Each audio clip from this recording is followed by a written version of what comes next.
Başlayaq. Deməli, əziz şagirdlər, fonetika bölməsindən. Fonetika dilçiliyin bir bölməsidir və fonetika dildəki danışıq səslərini, onların əmələ gəlməsini, inkişafını, xüsusiyyətlərini öyrənir. Özü Yunan sözü olubdur. Fone səs, tika isə elm deməkdir. Yəni səsləri öyrənən elm mənasında başa düşülür. Danışarkən tələffüz etdiyimiz səslər danışıq səsləridir və danışıq səsləri danışıq üzvlərinin vasitəsilə yaranacaq. Danışıq üzvlərimiz özü iki yerə bölünür. Var fəal danışıq üzvləri, var qeyri-fəal danışıq üzvləri. Dil, dodaq, səs telləri fəal danışıq üzvləridir.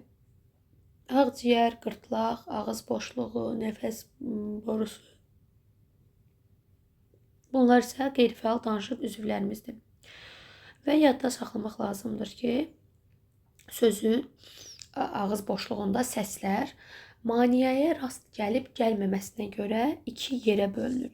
Yəni, olacaq sait səslər və bir də samit səslər. Sait və samit səslər. Sait səslərimiz ağız boşluğunda heç bir maneəyə rast gəlmədən yaranır. Samit səslər isə ağız boşluğunda müxtəlif maneəyə rast gəlir və həmin o maneələri dəf edərək yaranır.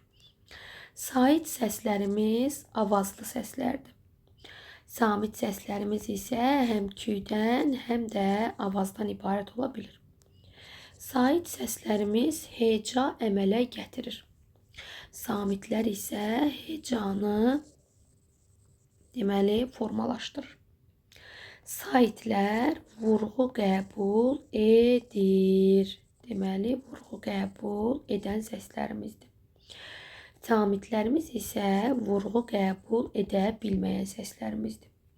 Sait səslərimiz uzun tələffüz edilə bilir. Samitlər isə uzun tələffüz edilə bilməz. İndi keçək sait səslərə və sait səslərin xüsusiyyətlərinə. Ümumiyyətlə, yadda saxlamaq lazımdır ki, dilimizdə 9 sait hərf var, 9 dənə də sait səs var. Samitlərdə olduğu kimi burada artma, azalma yoxdur. A, I, O, U, E, Ə, İ, Ö, Ü. Saitlər özü bölünür. Var dilin üfüqi vəziyyətinə görə saitlərin bölünməsi. Dilin üfüqi vəziyyətinə görə saitlər qalın və incə olmaqla bölündü. Qalın və incə saitlər. Qalın saitlər A, I, O, U. İncələr isə E, Ə, İ, Ö, Ü. Saitlər dilin şaquli vəziyyətinə görə də bölünə bilir. Şaquli vəziyyətinə görə bölünmə. Dilin şaquli vəziyyətinə görə saitlər açıq və qapalı olmaqla bölünür. Açıq saitlər və qapalı saitlər. Qapalı saitlər I, İ, U, Ü. Bunu biz Ç, Çi, Çu, Çü şəkilçisi ilə də yadda saxlaya bilərik. Açıq saitlərimiz isə A, E, Ə, O və Ö saitlərimizdir. Və bir də saitlər bilirik ki, dodaqların vəziyyətinə görə bölünür. Var dodaqlanan saitlər, var dodaqlanmayan saitlər. Dodaqlanan saitlər O, U, Ö, Ü. Dodaqlanmayanlar A, E, Ə, I və İ saitləridir. Saitlərin əsas xüsusiyyətlərindən biri də uzun tələffüz edilmədir. Uzun tələffüz. Dilimizdə elə sözlər var ki, tərkibində bir səs digər nisbətən uzun tələffüz edilir. Və dildə olan 9 saitin hər biri uzun tələffüz edilə bilmir.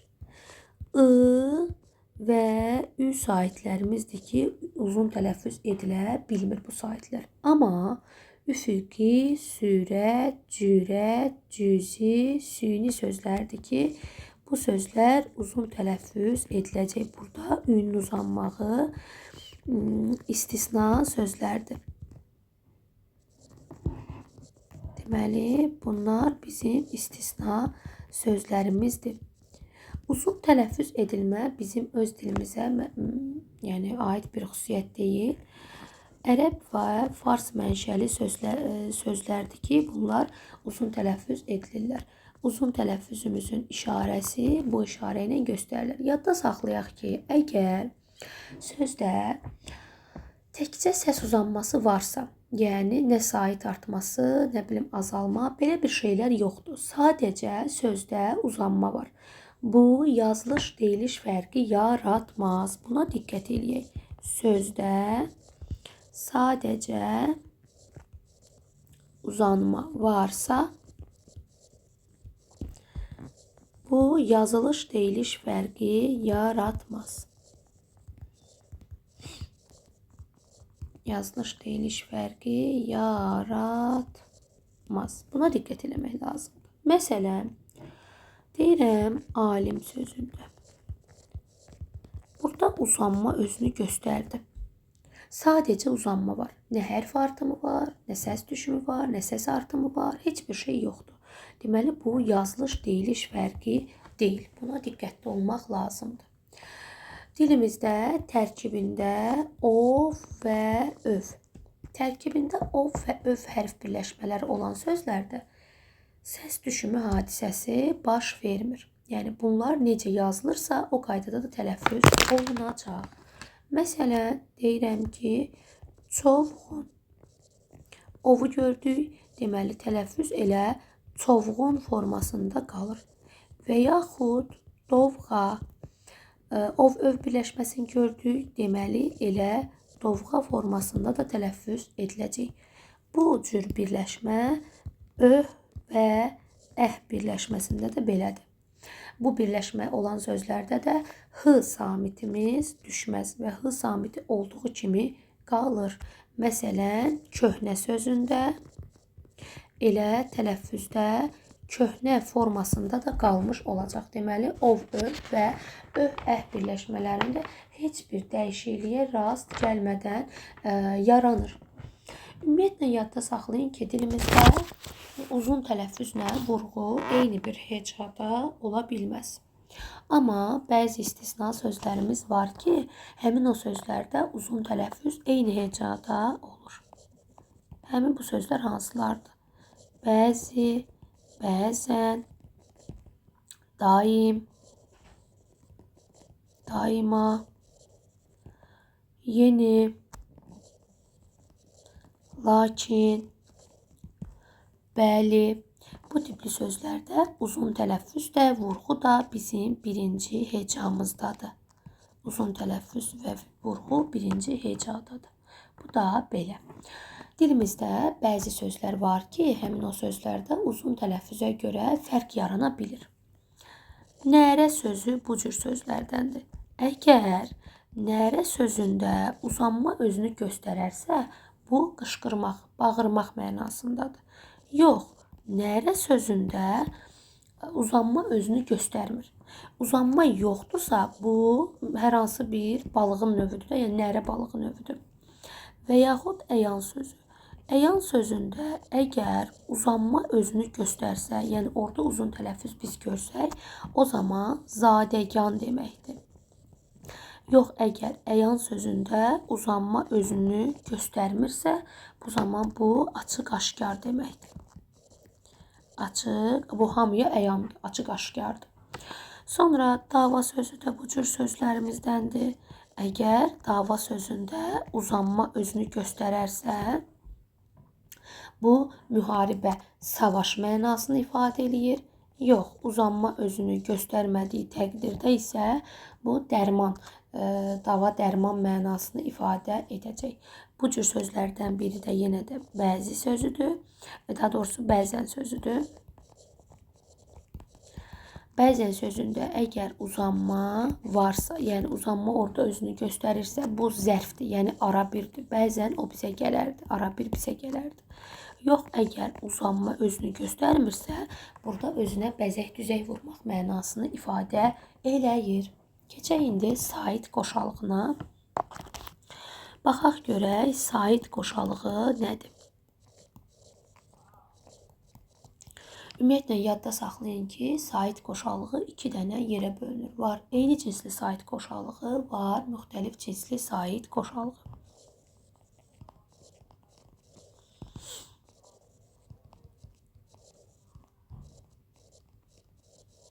Eyni cinsli sait qoşallığı nədir? Eyni cinsli sait qoşallığı sözün əvvəlində özünü göstərə bilməz. A-ana, a-ata demirik axı. Eyni cinsli sait qoşallığı sözün ortasında və sonunda özünü göstərə bilir. Eyni cinsli sait qoşallığında nə olur? Məsələn, yazıram inşaat. Saitin biri düşür, biri uzanır. Bayaq sizə nə dedim? Dedim, əgər sözdə təkcə uzanma varsa, bu yazılış deyiliş fərqi yaratmayacaq. Amma inşaat sözünə baxaq. İnşaat sözündə nə oldu? Saitin biri düşdü, biri isə uzun tələffüz edildi. Deməli, burada nə yarandı? Yazılış deyiliş fərqi yarandı. Çünki burada saitlərdən biri düşdü. Və yaxud təbii sözündə i-nin biri düşür, biri isə uzun tələffüz ediləcək.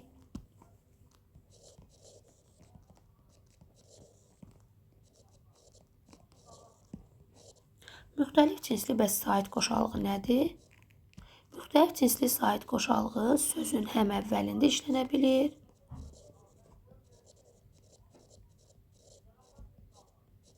həm ortasında, həm də sonunda işlənə bilir.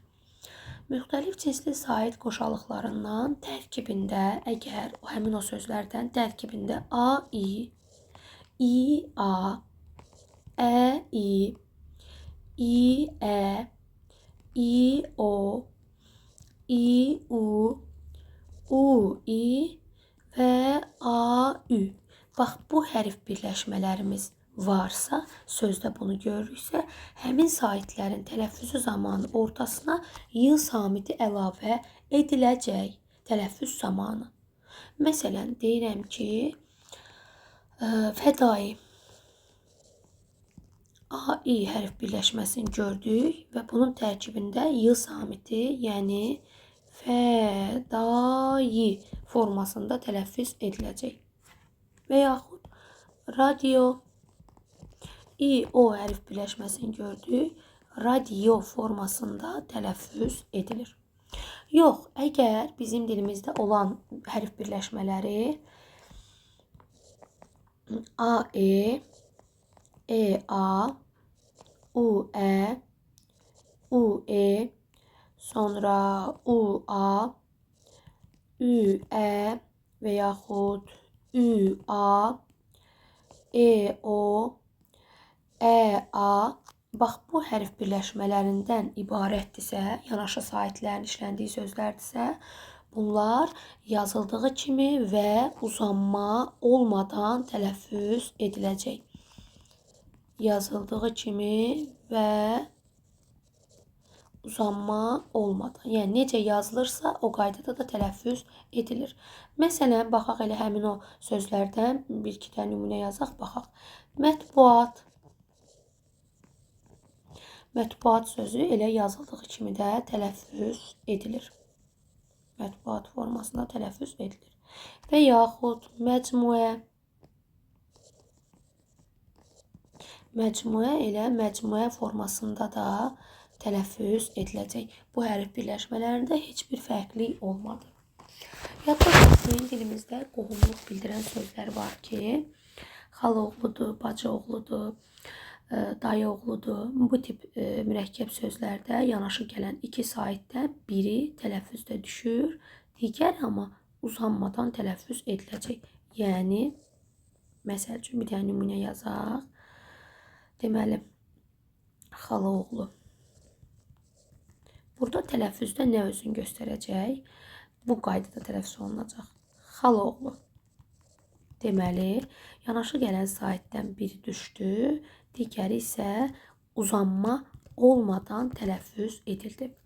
Dilimizdə bəzi sözlər var ki, testlərdə bunlar bizi çaşdıran sözlərdir. Çalışın bu sözləri əzbərləyin ki, bu sözlər yazıldığı kimi tələffüz edilə bilən sözlərimizdir ki, hansı ki test imtahanlarında, yəni yazdığımız testlərdə bizi çaşdıra bilir.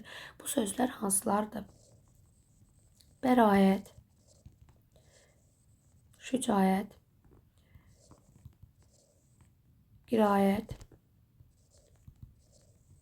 riayət, qənaət, aktual, mətbuat. Bu sözləri çalışın, əzbərləyin. Seans, fauna, xaos, burjua, kakao, memuar, məcmuə və sauna. Bu sözlər necə yazılırsa, o qaydada tələffüz olunacaq. Bir daha deyirəm, bu sözlər yazıldığı qaydada tələffüz olunur. Məsələn, bəraət sözüdür. Elə bəraət formasında da tələffüz ediləcək. Bunların yazılış və tələffüzündə heç bir fərqli özünü göstərmir. Bu da belə. Keçək indi samitlərə. Baxaq görək, samitlər nədir? Samitləri necə bölürük? Samitlər ağız boşluğunda dedik ki, müxtəlif maneələrə rast gəldi.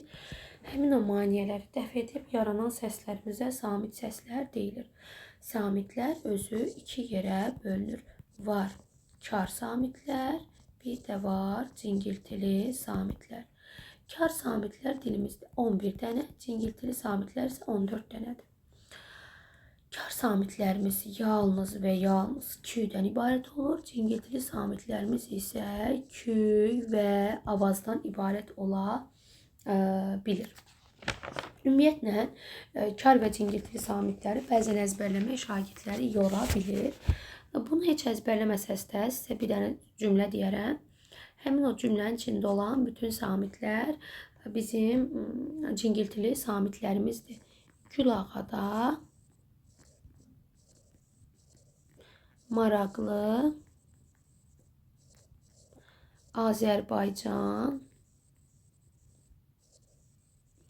jurnalı var.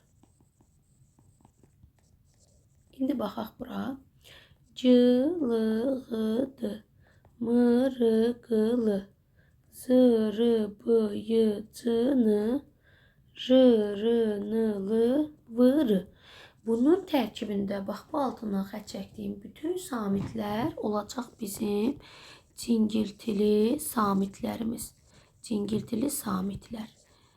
Yerdə qalan, bunlardan başqa yerdə qalan bütün samitlər oldu bizim kar samitlərimiz.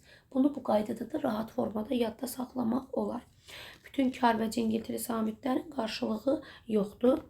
Yadda saxlayaq ki, l, m, n, r cingiltili samitlərimizin kar qarşılığı yoxdur. H kar samitimizin isə cingiltili qarşılığı yoxdur. M və n samitlərimiz olur bizim burun samitləri. Y, n, s samitlərimiz isə olur bizim bitişdirici samitlərimiz. Bu da belə. Keçək indi b, d, c, c qaydasına. Baxaq. Əgər sözümüzün sonu b, d, c, c ilə bitibsə, yəni sənin sözünün sonunda b, d, c, c hərflərindən istifadə olunub. Demək, çox hecalı sözlərə aiddir bu, tək hecalı sözlərə aid deyil. Demək, çox hecalı. Bunun 3 dənə qaydası var. Birinci, əgər sözün sonu b, d, c, c ilə bitibsə, məsələn, corab. Özündən sonra saitlə başlanan şəkilçi və yaxud da söz gəlir. Corabın və yaxud corab ipi. Bu zaman sözün sonu əgər b, d, c, c ilə bitərsə, özündən sonra saitlə başlanan şəkilçi və yaxud da söz gələrsə, həmin b, d, c, c olduğu kimi qalacaq. Deməli, necə vəziyyətdə qaldı?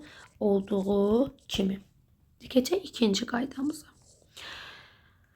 Yenə də sözün sonu b, d, c, c ilə bitib.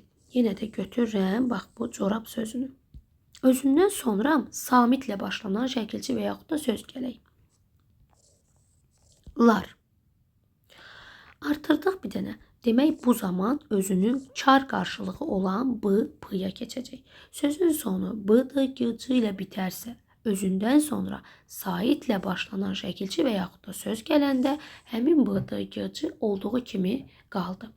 Yox, özündən sonra samitlə başlanan şəkilçi və yaxud da söz gələrsə, o zaman özünün qarşılığına, yəni b, p-ya, d, t-ya, c-çıya, c da ç-ya keçəcək. Üçüncü, bəs yaxşı, özündən sonra heç nə gəlməyib. Yəni, nə saitlə başlanan bir söz, nə samitlə başlanan bir söz.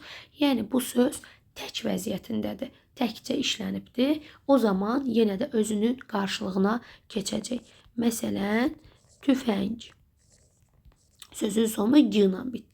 Özündən sonra nə sait, nə samit yoxdur. Deməli, tələffüzdə yenə də özünün qarşılığı olan k-ya keçəcək.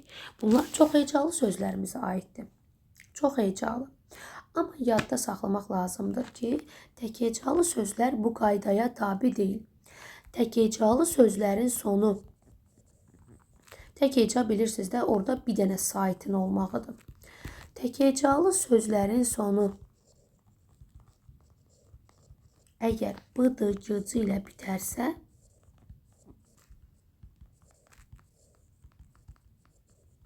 b-dı, g-cı ilə bitərsə, o zaman heç bir dəyişiklik olmayacaq və b-dı, g-cı samitləri olduğu kimi də nə edir?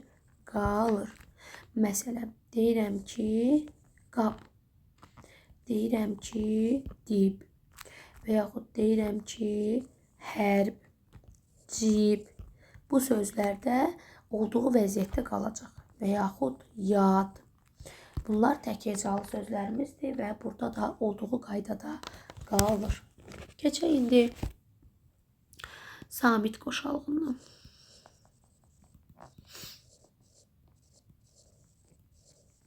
Biz bilirik ki, bizim dilimizdə qoşa q-qı, qoşa k-kı, qoşa t-tı, qoşa p-pı və qoşa y-y ilə yazılan sözlərimiz var. Əgər sözdə qoşa q-qını görürüksə, bu zaman tələffüzdə birinci q keçir olur k, ikinci q isə olduğu kimi qalacaq. Məsələn, deyirəm ki, toqqa. Toqqa sözündə birinci q keçir olur k, ikinci q isə olduğu kimi qalır. Qoşa k-k'da nə olacaq? Birinci k olduğu kimi qalır, ikinci özünün qarşılığına keçir. Yazırıq 8. 8 sözündə nə olacaq? 8. İkinci k keçid oldu nə? C. Və yaxud qoşa t-da t-nın biri qalır, ikincisi nəyə keçir? D-ya keçir. Hətta sözündə nə olacaq? Hətda. Deməli, ikincisi keçidi nə oldu? D oldu. Qoşa p-da birinci p olduğu kimi qalır, ikinci isə b-ya keçmiş olacaq. Məsələn, deyirəm ki, topuz. Düzdürmü? Top, buz formasında, yəni ikinci b-ya keçmiş formada olacaq. Bəs qoşa y-y qaydasında nə olur? Qoşa y-y-da biraz işlər dəyişir. Əgər sözdə bu qoşa y-y sözün tərkibindədirsə, sözün tərkibində olarsa, o zaman qoşa y-y-nın heç biri düşmür. Məsələn, deyirəm ki, niyyət, deyirəm təyyarə. Burada diqqət eləyək, sözün tərkibindədir. Amma qoşa y-y şəkilçinin tərkibində olarsa, şəkilçinin tərkibində olarsa, həmin o qoşa y-y-nın biri düşür, biri qalır. Məsələn, deyirəm ki, cəfəngiyat. Cəfəngiyat sözü cəfəng sözündən yaranıb. İyyat da orada bizim isim yaradan leksik şəkilçimizdir. Sifətdən isim yaranıbdır. Deməli, burada şəkilçinin tərkibindədir. Demək, y-nın biri düşür və cəfəngiyat formasında da tələffüz olunmuş olur. Bu yazdığımız samitlərdən başqa yerdə qalan qoşa samitlərimiz, yəni qoşa b, qoşa ç, d, f, l, qoşa m, qoşa n, r, sonra v, s, z, ş. Bunlarda heç bir dəyişiklik olmaz. Buna diqqətli olmaq lazımdır. Qoşa b, c, d, f, l, m, n, r, v, s, z, ş. Bunların heç birində dəyişiklik olmadı. Yəni yazıldığı kimi də tələffüz edildi. Bir nüansa diqqət eləyək. Bəzən siz bəzi sözlərdə qoşa q samitini görəsiz işlənən. Amma onun tələffüzü belə olmayacaq. Mən nə dedim? Dedim sözdə qoşa q-qını görürüksə, birincisi olur k, ikincisi olur q. Bu həmişə belə olmur. Bəzi sözlər görəsiniz ki, orada x, q kimi tələffüz olunmadı. İndi gəlin nümunə yazaq. Məsələn, deyirəm ki, balıq qulağı. Bir də yazıram 9. İkisi arasında başa salacağım niyə. Birində elədi, birində belə. Yadda saxlayın ki, balıq qulağı sözündəki bu qoşa q-qlar var ha. Onlar söz qovşağındadır. Yəni iki sözün qovşağındadır. Bunu ona görədir ki, iki sözün qovşağı. Burada qoşa q isə söz kökündədir. Sözün özündədir. İndi bunun tələffüzü olacaq k, q formasında, öz qaydasında. Bunun tələffüzü amma olacaq x. Bilirsiniz niyə? Sözün sonu q ilə bitərsə, q-dan sonra samitlə başlanan şəkilçi və ya söz gələrsə, q necə tələffüz olunurdu? X kimi. Bax, bu o qaydadır. Deməli, indi bunun tələffüzünü biz necə yazırıq? Balıq, qulağı. Deməli, tələffüzü bu qaydada olacaq. Bu da belə. Demək, harada biz qoşa q-qını gördüksə, həmin dəqiqə qaçıb dediyim kimi götürmürük. Baxırıq özündən sonra gələnə söz iki sözün qovşağındadırmı, yoxsa sözün öz kökündədirmi? O iki dənə hissəyə baxmaq lazımdır. Bu da belə. Aha, keçək indi q samitini. Q samiti hansı səslər ifadə edə bilər? Q-ni ifadə edə bilər. Q samiti x kimi tələffüz oluna bilər, ğ kimi tələffüz oluna bilər və bir də k kimi tələffüz oluna bilər. Söz əvvəlində daha çox k kimi tələffüz oluna bilər. Məsələn, deyirəm ki, qutu, deyirəm ki, qab. K kimi tələffüz olunmağın bayaq başa saldım. Əgər qoşa q-qın tələffüzü zamanı birincisi keçdi oldu k. Bəs nə zaman x, nə zaman ğ olur? Əgər sözün sonu q samiti ilə bitərsə, məsələn, deyirəm otaq. Düzdürmü?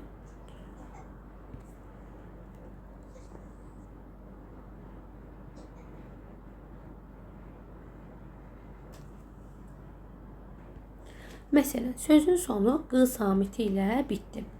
Q-dan sonra samitlə başlanan şəkilçi və yaxud söz gələrsə, görürsünüz, samit gəldi. Lar. Bu zaman q samiti x kimi, yəni otaqlar formasında tələffüz ediləcək. Və sözün sonu q ilə bitdi. Özündən sonra nə samit, nə sait heç nə gəlmədi. Adi vəziyyətindədirsə, yenə də x kimi tələffüz olundu. Yox, sözün sonu yenə də q ilə bitib, özündən sonra saitlə başlanan şəkilçi və yaxud söz gələrsə, o zaman otağın formasında tələffüz ediləcək. Qısaca, sözün sonu q ilə bitəndə, özündən sonra sait gələndə bərabər olur keçir ğ-ya, özündən sonra samit gələndə bərabər olur keçir x-ya, heç nə gəlməsə, yəni özü adi tək vəziyyətində olarsa, yenə də keçib x olur. İndi k samitinə baxaq. K samiti bilirsiniz, həm k səsini, həm k səsini ifadə edir. Həm i səsini ifadə edə bilir, həm y səsini ifadə edə bilir. Bunlara diqqət eləmək lazımdır. İndi baxaq. Milli və ərəb-fars mənşəli sözlərimizdə k səsini ifadə edə bilir. Məsələn, kələm deyərəm, məsələn, mələk deyə bilərəm. Düzdürmü? K-nı. K səsini ifadə edə bilər nə zaman? Rus, Avropa mənşəli sözlərimizdə. Nə zaman bəs ih, nə zaman y səsini ifadə edəcək? Əgər sözün sonu k samiti ilə bitərsə, deyirəm ki, çiçək. Sözün sonu nə ilə bitdi? K samiti ilə bitdi. Sözün sonu k samiti ilə bitdiyi zaman özündən sonra gəlin bir dənə samitlə başlanan şəkilçi və yaxud da söz artıraq. Çiçəklər. Avtomatik olaraq bu k keçib olacaq ih, çiçəklər. Deməli, sözün sonu k ilə bitdi. Özündən sonra samitlə başlanan şəkilçi və yaxud da söz gələrsə, tələffüz olundu ih kimi. Yox, özündən sonra heç nə gəlməyib. Nə sait, nə samit. Adi vəziyyətindədir, yəni təkcə çiçək, yenə də ih kimi tələffüz olunacaq. Bəs yaxşı, sözün sonu yenə k-la bitdi. Özündən sonra gəlin saitlə başlanan şəkilçi və yaxud da söz artıraq. Bu zaman tələffüzdə olacaq nə? Çiçəyin. Həmin bu k keçdi oldu nə? Y samiti. Deməli, sait gələndə keçdi oldu tələffüzdə y samitinə. Bu da belə.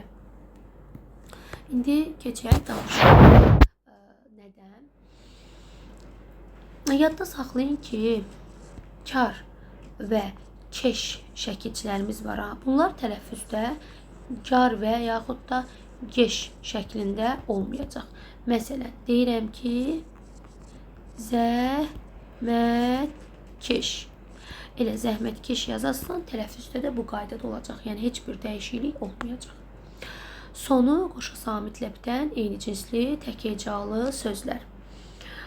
Təkhecalı.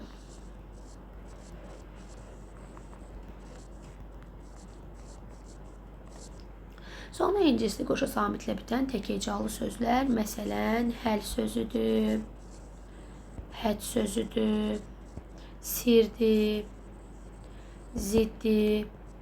Bu tipli sözlərdəndir. Bu sözlərə biz saitlə başlanan şəkilçi qoşa bilərik.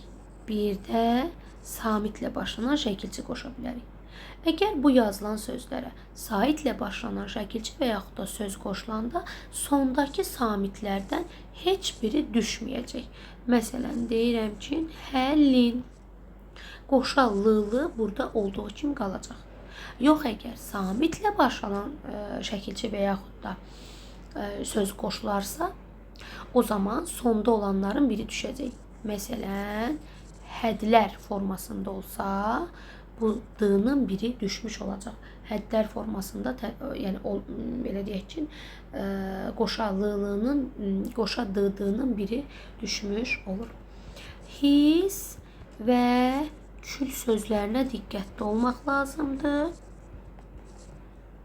Əgər hiss sözü qoşa s-sı ilə yazılıbsa, burada insanın hissindən, yəni duyğudan söhbət gedəcək. Kül sözü qoşa l-lı ilə yazılıbsa, külliyyat, çoxluq mənasından söhbət gedəcək. Yox, hiss sözü bir dənə s ilə yazılıbsa, ocaq yananda onun hissi çıxır, tozu mənasındadır. Kül sözü də ocaq yanandan sonra yerdə ocağın külükü qalır. Baxın, o mənanı ifadə edəcək. Bir də n samiti əgər b, m hərflərindən əvvəl gələrsə, deməli, n samiti b, m-dan əvvəl olarsa, n samiti m kimi tələffüz edilir. Məsələn, deyirəm ki, dinməz. İndi baxaq. N nədən əvvəl gəlib? M samitindən. Deməli, bu necə tələffüz olunacaq? Dinməz formasında da tələffüz edilir. Və yaxud deyirəm ki, günbəz. Günbəz necə tələffüz olunacaq? B-dan əvvəl gəlib, deməli, günbəz formasında da tələffüz ediləcək. Dilimizdə bəzi sözlər var ki, kömbədir, hambaldır, pambıqdır, lampadır, ambisiyadır, embargodur, lampadır. Ən çox lampa sözünə diqqətli olun. Qumbaradır, simfoniyadır, ansambldır, kompasdır. Kompas sözünə diqqətli olun. Çaşdırıcı bir məqamdır. Kompotdur, peyğəmbər sözüdür. Bax, peyğəmbər sözünə diqqətli olun. Bombadır, kombinatdır, amperdir. Bu tipli sözlər M hərfi ilə yazılır. Bax, bayaqdan saydıqlarım səsli bir-bir saxlayıb qeyd götürə bilərsiniz. Bu kimi sözlər M hərfi ilə yazılır və M hərfi ilə də deyilir. Bu da belə. Dərslərə qoşulmaq üçün istər onlayn, istər əyani 055 748 97 70 nömrəsinə əlaqə saxlaya bilərsiniz.